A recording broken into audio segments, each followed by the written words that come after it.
We've talked about Bitcoin and the blockchain. But now, let's actually open one up. What's inside a block? How are transactions stored, secured, and linked together? In this episode of Bitcoin, block by block, we're breaking down the DNA of the blockchain. Every Bitcoin block contains three essential parts. First, the block header. It's like the ID card of the block. It includes a timestamp, a reference to the previous block, and something called a nonce. We'll come back to that. Second, the list of transactions. These are the actual transfers of Bitcoin between wallets.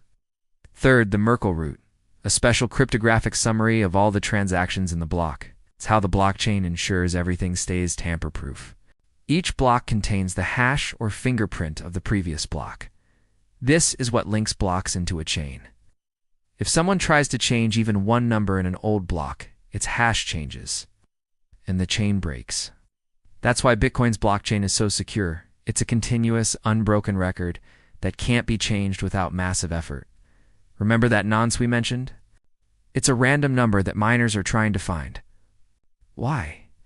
Because to add a new block, the block's hash must meet a specific condition. It has to start with a certain number of zeros. Miners change the nonce over and over, millions of times per second, until the block hash meets that condition. That's the proof of work puzzle, and it takes real computational power to solve. The first block in Bitcoin's blockchain is called the Genesis block. Block 0. It was mined by Satoshi Nakamoto in January 2009.